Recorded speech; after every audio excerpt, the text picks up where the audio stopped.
Client എന്നൊക്കെ പറഞ്ഞാൽ എൻ്റെ പൊന്നോ ഇതാണ് ക്ലയൻറ്റ്. 10,000 20,000 ആയിക്കോട്ടെ, കിട്ടുന്ന ആൾ ഹാപ്പി ആവണം എന്ന് മാത്രം പറഞ്ഞൊരു ക്ലയൻറ്റ്. നിങ്ങളിപ്പോൾ ചിന്തിക്കണുണ്ടാവും എന്താണ് ഇപ്പോൾ 20,000-ൻ്റെ കഥയെന്ന്. ഈ ഒരു ട്രോളി ഹാമ്പർ മൊത്തം കുത്തി നിറച്ച് സാധനങ്ങൾ വെക്കണം, പിന്നെ എബ്രോഡിലേക്ക് അയക്കണം. അപ്പോൾ തന്നെ നിങ്ങൾക്ക് ഊഹിക്കാമല്ലോ എത്ര രൂപ വരെയും നമുക്ക് എമൗണ്ട് ചിലവാകുമെന്ന്. ഈ ക്ലയൻറ്റിൻ്റെ എമൗണ്ടിൻ്റെ ഇത് കേട്ടിട്ടല്ല കേട്ടോ ഞാൻ ഈ ക്ലയൻറ്റ് അടിപൊളി ക്ലയൻറ്റാന്ന് പറഞ്ഞത്.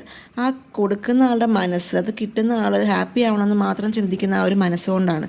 നമ്മൾ ഈ ബിസിനസ് തുടങ്ങിയപ്പോഴേക്കും നമ്മൾ റിലേറ്റീവ്സും ഫ്രണ്ട്സും തന്നെ ഒരുപാട് പേര് ചോദിച്ചിട്ടുണ്ട്, നമ്മുടെ പ്രൈസിങ് ഇച്ചിരി കൂടുതലാണോ, ഇച്ചിരി കൂടുതലല്ലേ, ഈ ഡിസ്കൗണ്ട് തരാമോ, ഡിസ്കൗണ്ട് ഒന്നും ഇല്ലേ, നമ്മുടെ പരിചയക്കാരല്ലേ, ഫ്രണ്ട്സ് അല്ലേ എന്നൊക്കെ പറഞ്ഞ് അങ്ങനെ കുറേ ആൾക്കാർ വന്നിട്ടുണ്ട്.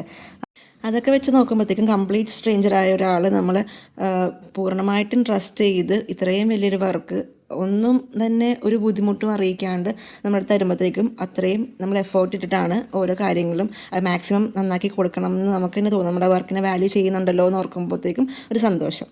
അപ്പോൾ കഥ പറഞ്ഞിരുന്ന സമയത്ത് ഞാൻ ഇതിൻ്റെ അകത്ത് വെച്ചിരുന്ന സാധനങ്ങളുടെ കാര്യം പറയാൻ മറന്നുപോയി. നമ്മൾ ഒരു പീരിയഡ് പെയിൻ റിലീഫ് മെഷീൻ, ഒരു ചാർജബിൾ പാണ്ട, പിന്നെ മോയ്സ്ചറൈസർ, സൺസ്ക്രീന്, കുറച്ച് ഡ്രൈ ഫ്രൂട്ട്സ്, പിന്നെ കീ ചെയിൻ ആൽബം, പിന്നെ ഒരു കാരിക്കേച്ചർ സ്റ്റാൻഡ്, കുറച്ച് സ്ക്രഞ്ചീസ്, ഒരു ബർത്ത്ഡേ നോട്ട്, അങ്ങനെ കുറച്ച് ഐറ്റംസൊക്കെ ആയിട്ടായിരുന്നു സെറ്റ് ചെയ്തിട്ടുണ്ടായിരുന്നു.